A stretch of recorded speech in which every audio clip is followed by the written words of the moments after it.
This is the Tapped In Podcast, the podcast for beverage distributors that want to empower their sales team to drive business results.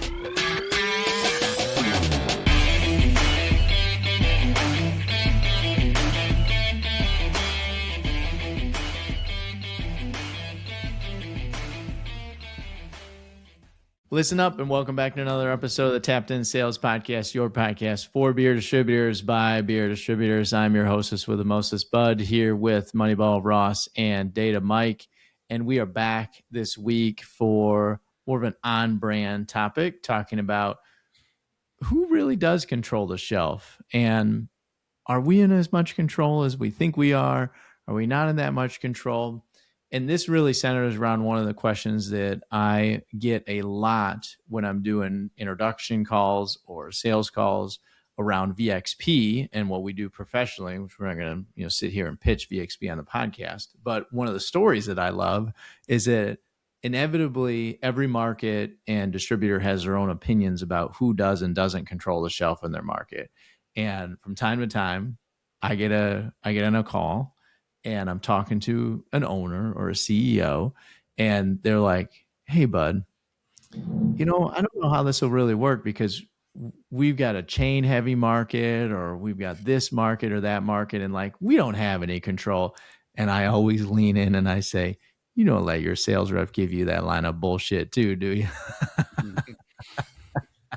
And it always catches the owner off guard, especially if it's an owner operator, what I say, because they laugh and they're like, "Yeah, you're right. I don't let the sales reps give me that line of bullshit. I probably shouldn't try to give it to you too." So I think today what we're going to talk about is like who really does and doesn't control the shelf, and how does that come to life? And, where can we exert our entrepreneurial attitude, as Ross likes to talk about? So that's kind of the premise of the episode, boys. Anything you guys want to add to that kind of lead in and framing?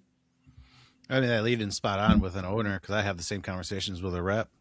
You meet out with a rep in the market and they're like, I'm all chain, so this doesn't even apply to me, does it? It's like, it surely does apply to you. You're calling on some of the largest accounts in your organization. It definitely applies to you. I think, Mike, you taught me how much flexibility there actually is in a account like that. I mean, I can't tell you how many times I've walked in on site and it's, well, this is a planned account. I can't do anything. So cool piece of software, bro, but this ain't for me. Yeah, exactly. Yep. And that they probably 2 to 3 minutes into the conversation, then they always say, "Well, yeah, I have a little bit of flex, or I have a little bit of influence." It's like, wait a minute, 3 minutes ago, you said you have no control over this account because it's a chain. Now you're telling me you have flex, not only on the products that are on the shelf, but a little bit of flex for the displays too. You have all the control in the world. Well, I'm sure we'll get into it. We got a plan today. Well, let's define a couple of like control points, right? So there's nationally controlled accounts. These are the Walmarts of the world, the Krogers of the world, even some of the Whole Foods of the world as well too, where they have national footprints in one way, shape, or form, right? Sam's Club, Kroger, Walmart. Who am I forgetting, boys? Those are kind of the big. Yeah, those are kind of the big national. Extreme side, Costco. Costco, there we go. Costco, that was the one I was thinking of too. Then you've got regionally controlled accounts. You've got accounts that maybe allocate some regional control to certain managers or to segments of managers. You even got accounts which have like flagship stores as well too. I know here in Meyer in Michigan, there's accounts or Meyer stores that are called flagship stores for certain categories of products. And those flagship stores have stewards is a tag that I've heard before, which is, hey, we've got a wine steward or a beverage alcohol steward or somebody in the market that actually is stewarding that area. And what their role is to actually be more influential and be more flexible and to create opportunities so that they can be little test stores or little test beds, and they can see what's working well. And then that flows up to the buyer, where then the buyer can kind of force those success stories down through the network. So even those flagship stores in certain markets can be really important. Then there's locally controlled chains. Those are chains that allocate a lot of resources out. And then we ultimately get into like the independent market, which is everybody can do what they want to do. You got to work with a very, very local buyer and the owner operator or the store manager, and you can kind of like make changes on the fly. So that's kind of like the high efficiency side. Do we think that high level Ross, that like shelf sets have become too homogenized and that they're all the same and that there's not enough variability across the country or across the market for the shopper? Become too boring? Yeah, I mean this is actually like a personal pet peeve of mine. I mean, listen, I'm a data guy. You guys call me Moneyball, and we got Data Mike on here. I mean, I love data, so I love the idea that we use scan data to drive our decisions about what's on the shelf. But what that's left us with is a desert of variety. You know, I was traveling and I walked into a Safeway that was 1,000 miles away from my home. And I look at the shelf. I'm like, this is the exact same shelf that I have in Bend, Oregon. This is the exact same shelf that I would see in the East Coast almost. I mean, sub out a few of the regional crafts, but it's the same. It's almost the same exact stuff. And I don't feel like it caters to me as a customer, right? I mean, I walk into there, I'm like, I don't really want any of this, or and the stuff I'm looking for is not here. So I'm forced to go to like a bottle shop or an independent to kind of find what's interesting, find what's interesting and new. I don't want that same hazy IPA that's been on that shelf for 5 years. Just because it's the industry category leader, great. But that's not what I'm interested in. I want something slightly different. I want a different flavor profile. I want something that unique and interesting. So, yeah, I mean, I think where we've ended up as an industry is as the market shrunk, as craft has receded, we've got a desert of variety, and I think it's compounding the reduction or the share loss. So the customer is conditioned that it's going to be the same shit on the shelf every single time. I've tried it all. Nothing's interesting. I guess I should go over here to these RTDs because there's something interesting over there. Or maybe I should go back to the wine section because I'm sick of this, right? And it's not like it was 10 years ago where every time I walked in, like half the shelf set had changed. Or localized for where you were at too. That's so you're sorry, but I totally get your frustration there because I have the same feelings. Doing all the on-sites now, we were in different parts of the country, different states, and it doesn't even matter the store. It's usually always the same shelf, Always the same. in a chain account, and it's so frustrating because it's like, hey, I'm in this other part of the country where they have really cool beer, and it's the same exact set from home, and it's super frustrating. So your working thesis, Ross, is that by having a shelf that is pretty much copy and paste, same thing over and over again, that we're actually driving people out of the category and are not delivering the innovation or the attraction to the category that we're looking for, that the consumer is actually looking for. Yeah, I mean, I think that it's the same thing with like in elections. Like the elections are won by the swing voters, and I think that the marginal dollar is won by the swing consumer. Your guy that's coming in and buys Ultra, he's going to continue to do that, but your swing consumer is the guy that's not quite sure what he wants to drink tonight. Maybe it's wine, maybe it's spirits, maybe it's a beer. He'll walk down the aisle and see if anything catches his fancy. And if it's the same crap every single time, he's like, there's nothing interesting. There's nothing new here. So I'll grab the RTD, or I'll go over to the liquor section. I'll make my cocktail at home. Or you know what? I haven't had a wine in a long time, so maybe I'll go over there. Or maybe I'll buy nothing because it's just not interesting. Right? So yeah, I think we've done ourselves a disservice by following the numbers. We've gotten so analytical that we've analytical ourselves out of variety, out of innovation. And we can say that innovation is still happening on the on-premise and it's still happening in the independents, and it very much is. And it's still very important. But these planned accounts are a huge chunk of the market.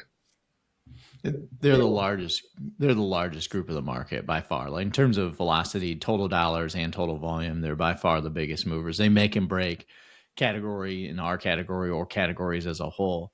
How would you categorize this as we created this as industry, insiders being suppliers and distributors, or does it fall on the retailer's shoulder that the retailers have really been like, no, the ones that we wanted to standardize and take away control from the local market and actually optimize from the top down?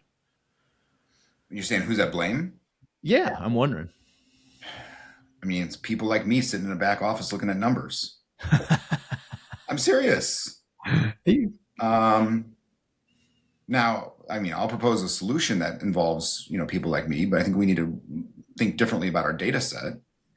I think that I can remember sitting across this, table at an event, talking to a buyer at a major, local chain and being like, you need to use data, because they weren't. And now I sit here 10 years later and be like, shit, now you guys have screwed yourselves by using the data. Well, there's probably a fair balance between both at the end of the day. Like, we need to optimize for what we are as a chain retailer. And we'll just pick on chains for a second. We need to have the right capacity on the shelf for certain brands, pack out, days of supply, things like that. And that there probably is best said as like an 80-20 rule. Probably 80% of the shelves need to be optimized for the data-centric mind, maybe 90. But that 10% or that 20% is that discovery consumer, is that opportunity where that store manager or that local operation has the ability to have flex and actually bring stuff in and optimize for that discovery kind of shopper. Because that discovery shopper does actually drive foot traffic too, which is really what the retailers are looking for. Like, I think there's like, if I were sitting in that chair, what I would do is I would throw it all back up in the air. And I would say, let's grab a wider data set and let's start weighting things differently. Okay, if something's moving on the on-premise, maybe I weight that 4 or 5 times heavier, right?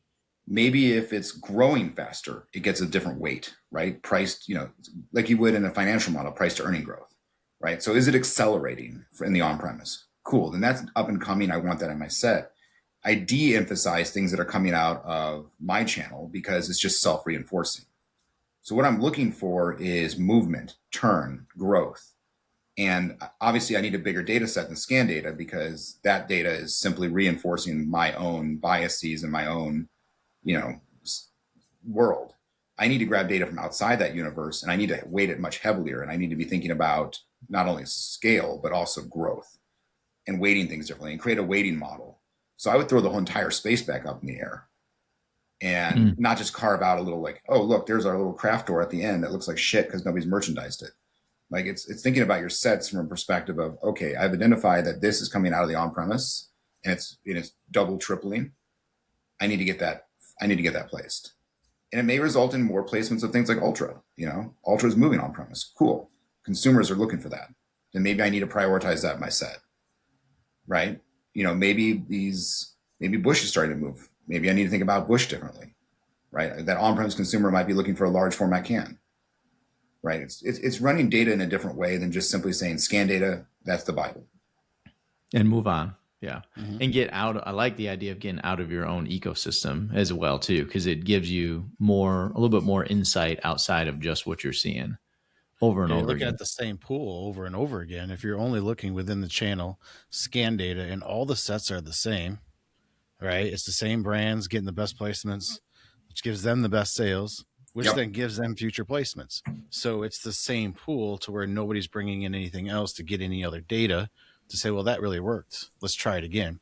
And, you're limiting it to your data set to the same, 5 suppliers and 100 different brands. I remember when we had Meijer, which Bud talked about. Meijer was a nice chain grocery store.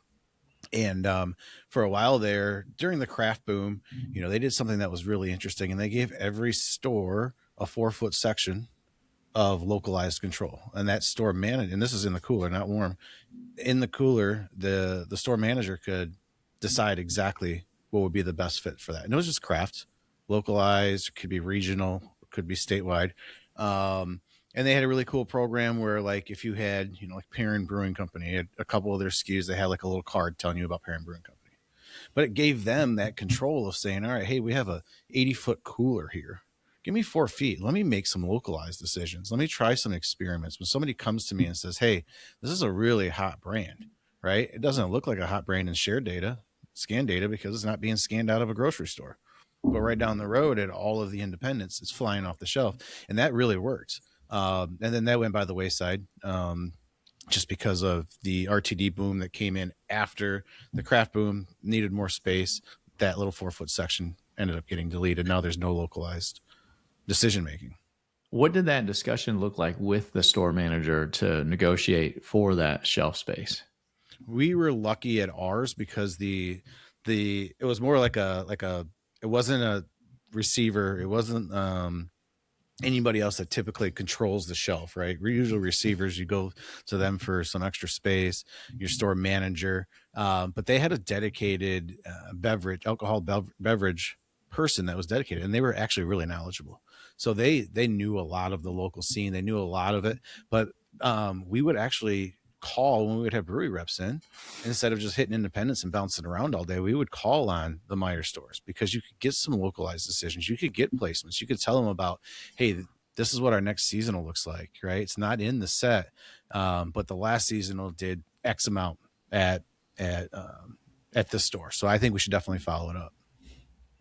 What I always loved working with on the chain stores is what's on display too, right? So there's the mandated programs, but then there's always flex space that you're fighting and negotiating for as well. And I'm going to tell a story about Davey Dave, which anybody who's a leader on the podcast listening, considering or hasn't executed or is executing like a super merchandiser program, like this is a great story as to why you should do it. And if you're a chain rep, this is a story on like what you need to do to be a top performing chain rep. So Dave gets a call. He's in the Meyer store. Mike is going to know quickly about what story I'm telling.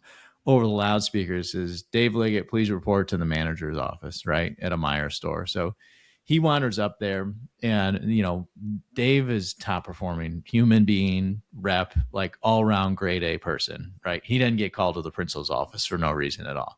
So he goes in and he's like, yes, what can I help you with? And the manager's like, hey, this is Jimmy from the other wholesaler. He's new. Can you help him find from floor space for whatever the hell he's trying to sell me on? So he's like, yeah, I can help him out with that. So this is our sales rep at Atlas working with another distributor sales rep to find shelf space or find floor space for this other person's rep. So the other rep turns around and walks out of the room and then starts walking back out to the shop floor, or to the shopping floor with Dave. And he's like, Jimmy's like, I have to ask you for floor space. And he's like, yeah, well, she trusts me to manage the floor space. So I kind of manage it for her because she knows I'm going to do what's right for the store and what's going to make her money.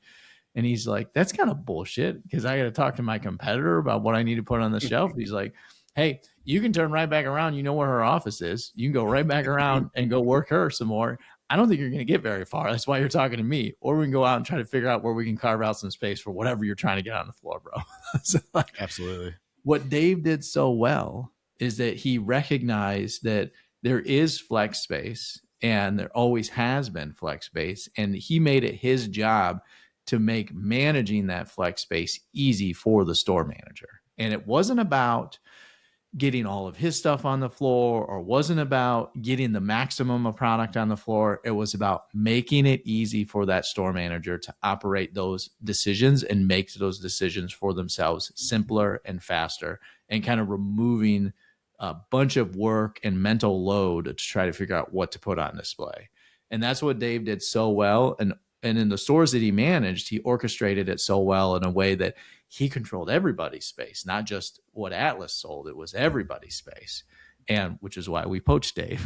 Yeah, exactly. From the competitive wholesaler as well.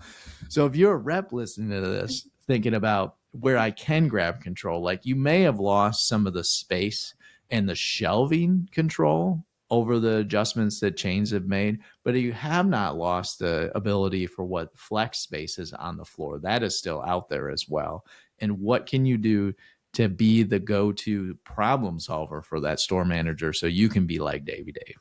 Yeah. And that came down to Dave's ability to do that came down to two things: relationship and trust. And he was really good at building both of those. And if you can establish both of those with a store manager or a decision maker, it's just a totally different world. And Dave was also really, because you're just talking about floor, but he was also really good at the shelf too, and recognizing what items that were not in the planogram, right, but were authorized for the store.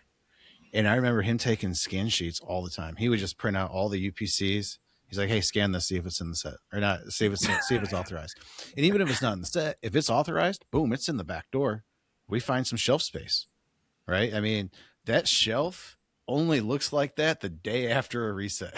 Yeah. After that, it's like the wild, wild west. Everything starts shifting and turning and flip flopping, and tags get moved. And he was really good about that too, because he also had the trust of like, I'm not going to just flood your cooler or your floors with all of my stuff to monopolize your space. I'm going to make great decisions, and you're going to trust me, right? And by bringing in some SKUs that they were missing in the planogram that wasn't drawn into the set, but were authorized, bringing those in, doing some experiments, also gain that trust and additional sales too. So model how a rep builds trust with and does what Dave's doing. Like give them some ideas on how a rep can actually execute on that, Mikey. Exactly, doing what's good for the store too, right? And not Yep. always me. It's like your relationship at home. You can't just run your family and think about you the entire time. You also have your wife and your kids to think about.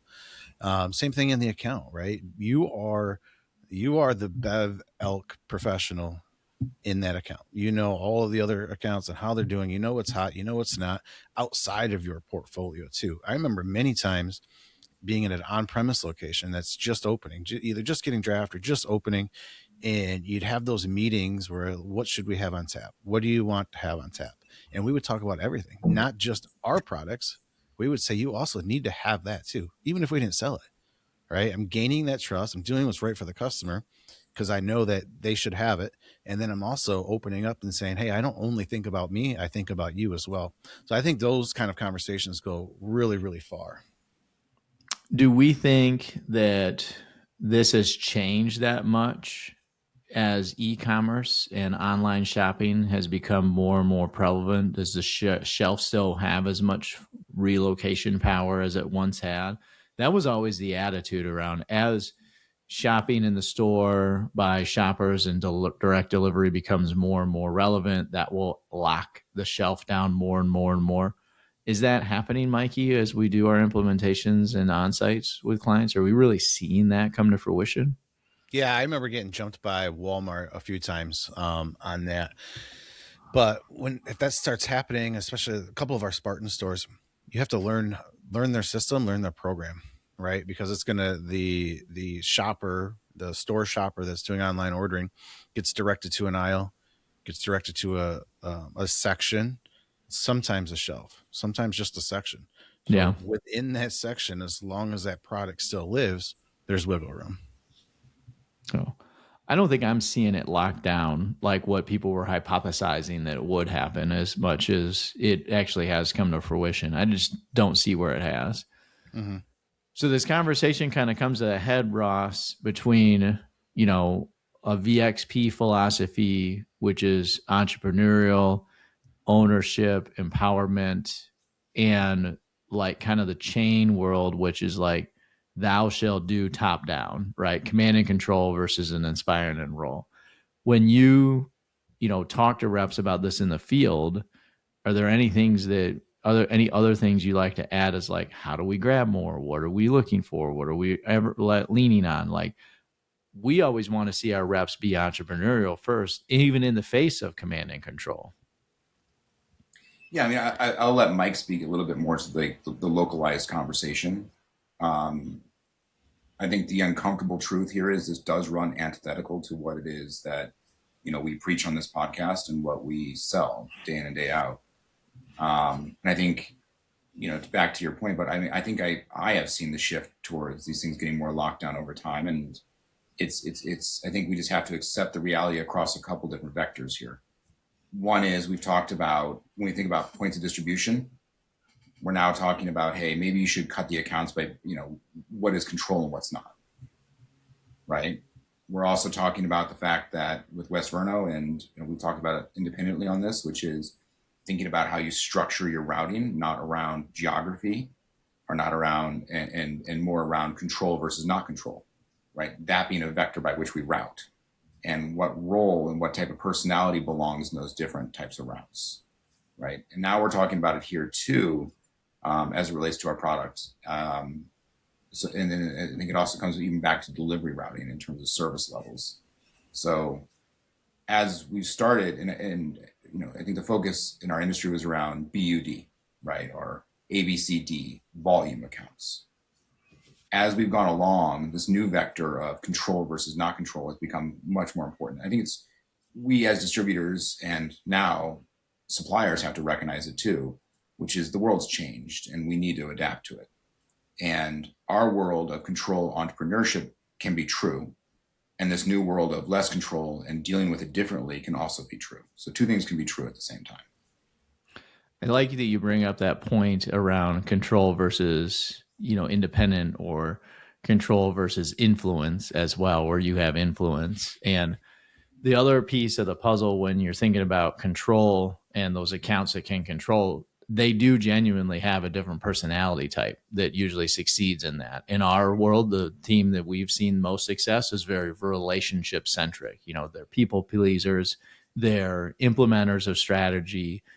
They do think they are capable of thinking outside of the box, but they lead with that people pleaser relationship mindset first. And I'm here to support and to do a role and to execute on. And that sales professional has a different role when they're out in the independent market, where they're finding those opportunities, as Wes likes to call them, the BDR reps as well, where they're out really leveraging and hunting in a different way. Kind of hunter gatherer versus, that's probably the best way to put it. Hunter versus gatherer at the end of the day. And those reps that will succeed.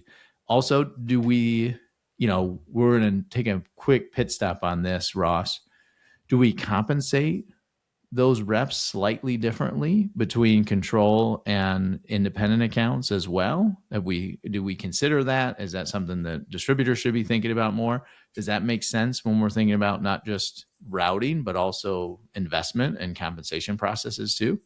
I mean, I think done right, it should be. I mean, I think they even though volumetrically they're huge, they lend themselves to almost a junior or a merchandiser plus. Now, I want to make a big caveat here because I said done right. And I can't tell you how many times I've sat there and let me show you what it looks like doing it right. Having your team leaders there and go account by account to talk about what level of control there is, right? Because I can't tell you how many times it's been, well, we have no control in that account. And then somebody else says, yeah, but. And then there's another, yeah, but. Right. So I think it's important to vet it out to really understand where the control is and where it isn't. So you don't throw something into the non-control bucket when in reality it's a not control, but plus this and this. You know what I mean? And I think it's not a yes or no question because it's not yet 100% control or no, not control, and a little bit of control should fall into that controllable bucket. It's not a yes or a no, right? That's what you're saying. Yeah. I mean, for example, there is a non-control. There's Costco. Right? There's zero control. Mm-hmm. And then there's very low control. And then there's a little no control plus a little bit. And then there's like a middle ground. And then it kind of then that spectrum kind of goes across. So you do yourself a favor in making sure that you're putting the accounts in the right bucket to make sure that you're appropriately placing the right type of individual against the account.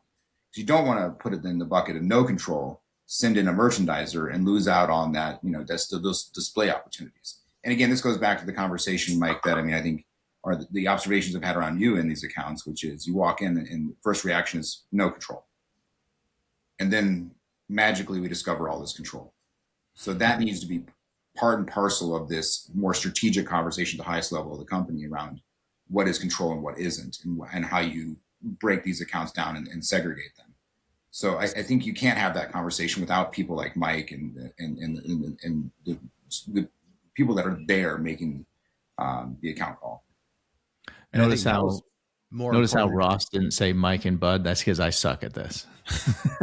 He didn't mean me as a Mike is the best at just this. like that kind of role in your organization.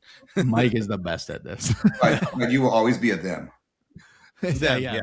I will always be a they, them. Yes.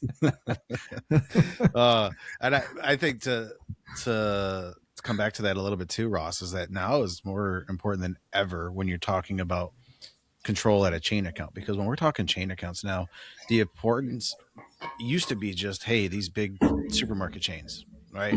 Tons of volume, but what the sleeping category of convenience is just on the rise, right? It's a continuous growing category, and convenience is super important in today's day and age, where not only is the category growing, but there's a lot of influence going on there too, as far as what's being picked up. Single serves are huge. Who's sampling what are you buying?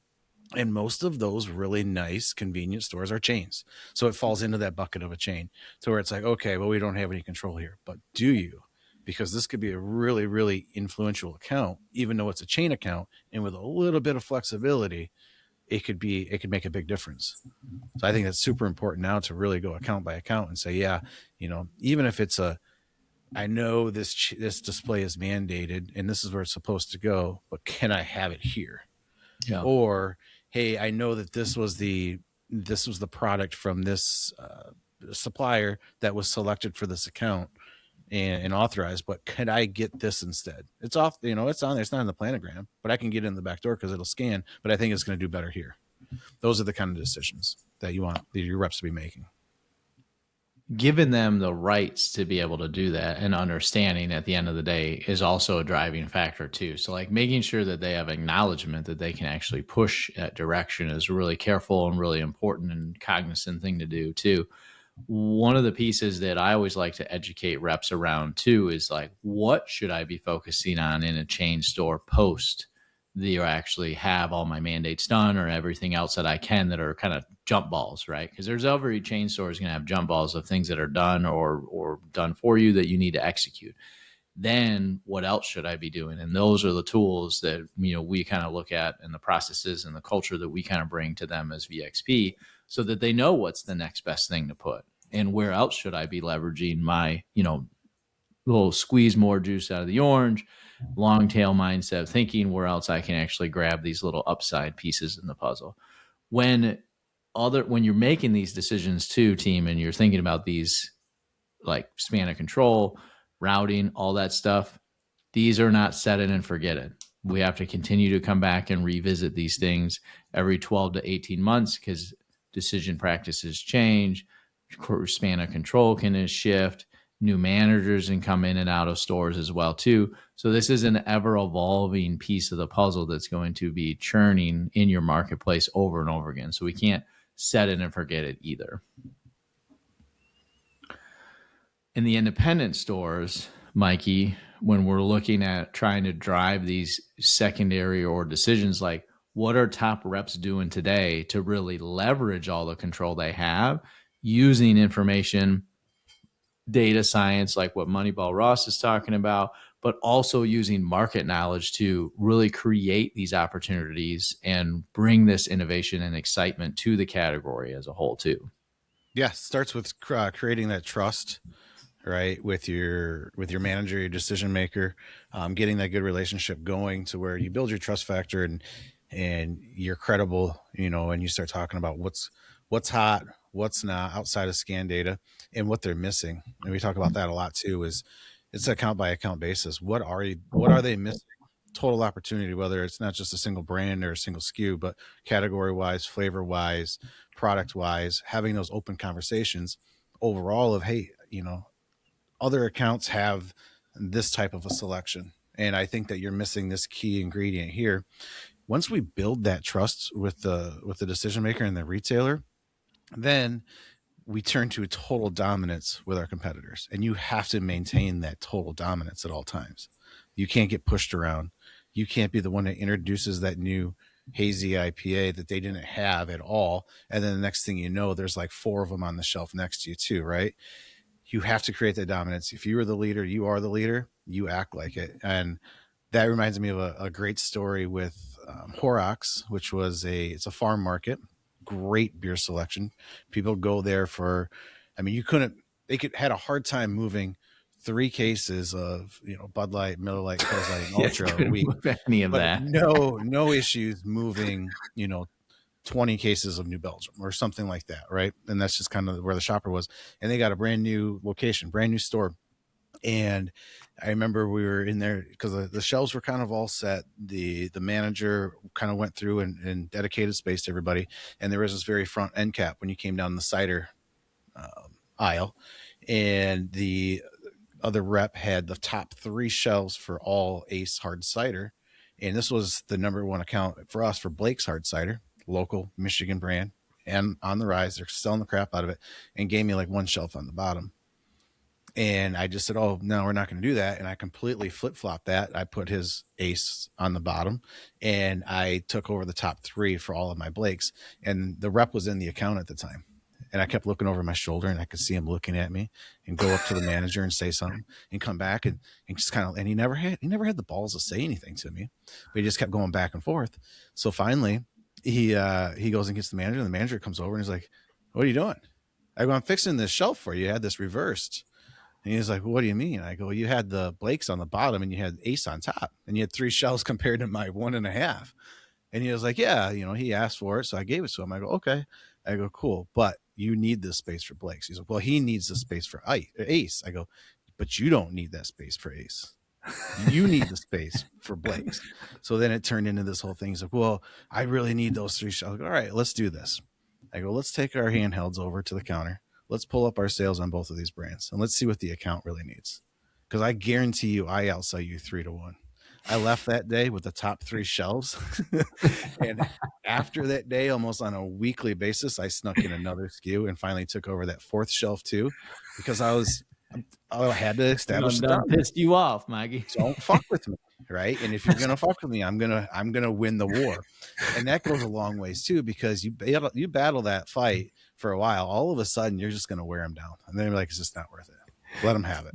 See, that's how Atlas rolled. We don't start nothing, won't be nothing. But we don't start no shit, won't be no shit. Yeah. As soon as you start something, we were vindictive and never forgot. Yeah. And I think it was also important that it was never about me in that account. It was never about me and my brands. My place was, this is best for your account. Look at your sales here. Look at your history here.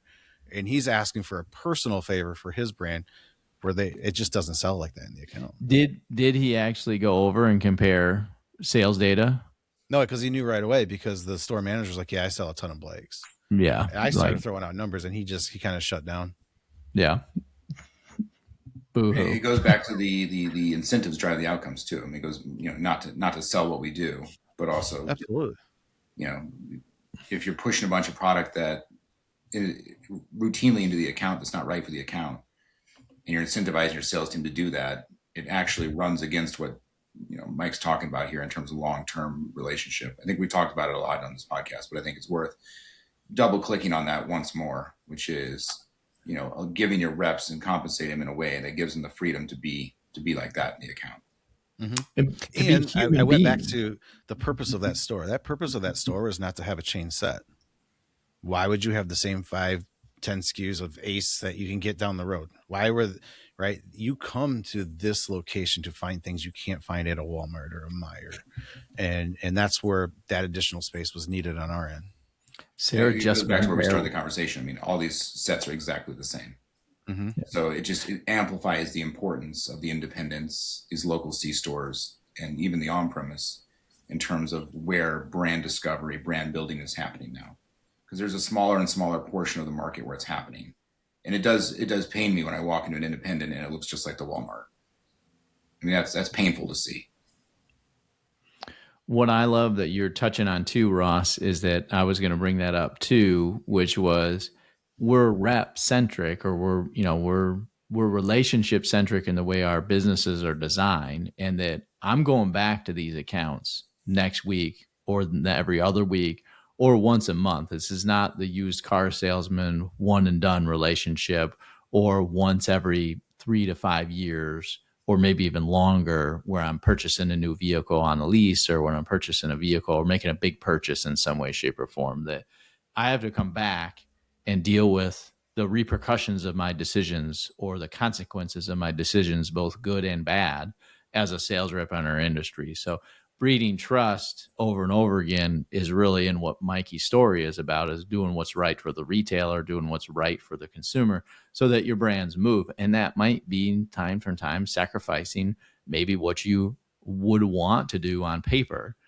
I'm interested, Ross, to see if we could really put your hypothesis to test somehow internally. I think we could do this, and maybe we do this summer, trying to look at like independent markets, like, are they growing compared to chain? And is this a category health crisis wrapped up in a in the inside and inner workings of the industry in some way, shape, or form. Like, It's actually a really interesting question. Right? Like, we have enough resources and data to actually prove that hypothesis true or not true, and understanding whether we could or couldn't, or that that's actual or not factual. Well, we do know C stores are growing, and we do know that the package stores are declining. Mm-hmm. So we do know that, but I think we could dive deeper here. And on premise is, capturing more and more dollars as well too. It is, yeah. Yep. So maybe the consumer is tired of the desert.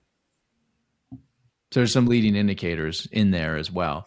But I love that you double clicked on that relationship piece. And we've got countless stories centered around top performing reps who know how to work the system and know how to build trust, and that you can do both. You don't have to do one or the other, that you can build trust with retailers and hustle your system or your comp plan or whatever it is, and still get done what you need to get done as well too.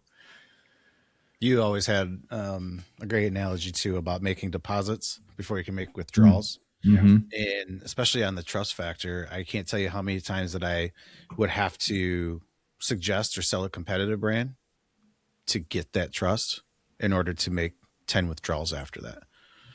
Just to know, just for that retailer to know that, hey, he did steer me in the right direction. And it was something he didn't even sell. Just notice that I was missing it. It's a hot brand and it's everywhere right now. But knowing in the future, I can come back and know that, hey, I'm not just out always looking for me and my brands, but I'm looking out for you as an account too. I'm not going to paint a generalized picture here of that all suppliers think like this, but there are many suppliers who think in our beverage alcohol world as a zero-sum game, and that I have to win at the expense of your loss.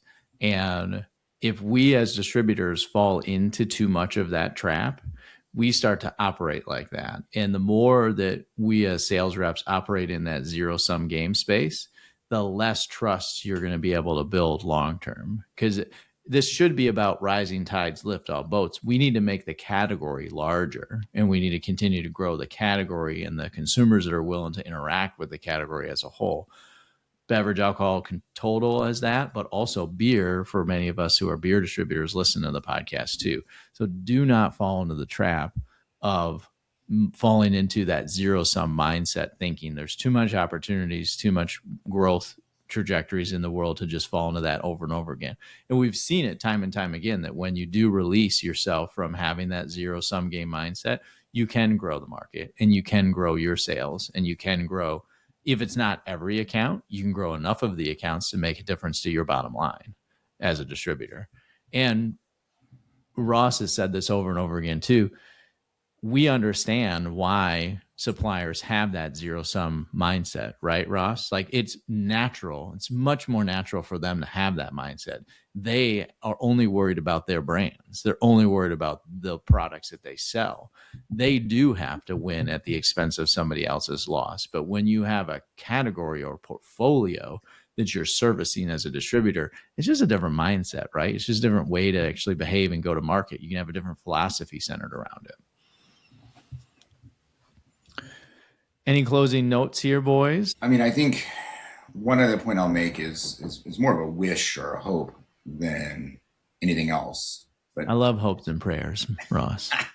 But as AI shows up and becomes a bigger and bigger part of everybody's lives, including buyers, including analysts, including just about everybody across the spectrum, that we're using AI to help drive better products on the shelf for the consumer and responding quickly to the consumers, to trends and the consumer desires. I think it goes back to that conversation I had around the wine thing, that we're not using AI to just self-reinforce existing data and expand the desert of options. So I think that, everybody talks about AI as, it could be the greatest thing to ever happen to humanity, or it could kill us all. It's kind of a spectrum, right? So we're all going to be retired, or we're all going to be dead. So, but there's a spectrum in that.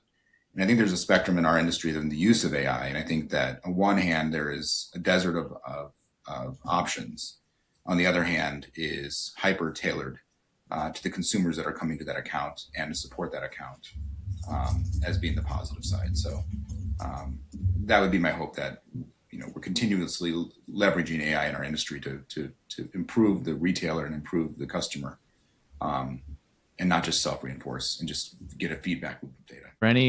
For any listeners out there who want to dig in a little bit deeper to that kind of concept, or Ross, or like big data, if you go back to episode 72, Rogue Unit, the 20% that changes everything, we kind of get off the beaten path with the science behind non-compliant bees and these honeybees that are, scout bees, and they go out and they don't listen to the big data, and they don't listen to the rest of the hive that is telling you exactly where the food source is, and how, if it was me being a nerd, and like how these honeybees would have collapsed hives if they only listen to big data over and over and over again, and kind of self-reinforced their learning and self-reinforce their food source. Because at some point in time, it would run out.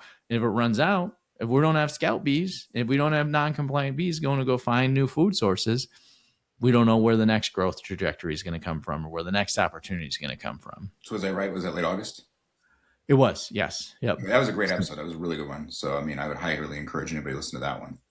Oh, at least entertaining for us. We'll see how people actually like to go back to it. Really, it's episode 72, published it the first part of September. We recorded it in late August. So you're dead right, Ross. Thanks for joining us, listeners out in listeners land. If you like what we're doing, continue to like, listen, and subscribe, and share with a friend. You can hit us up with any questions and comments at info@vxptech.com. That's info@vxptech.com.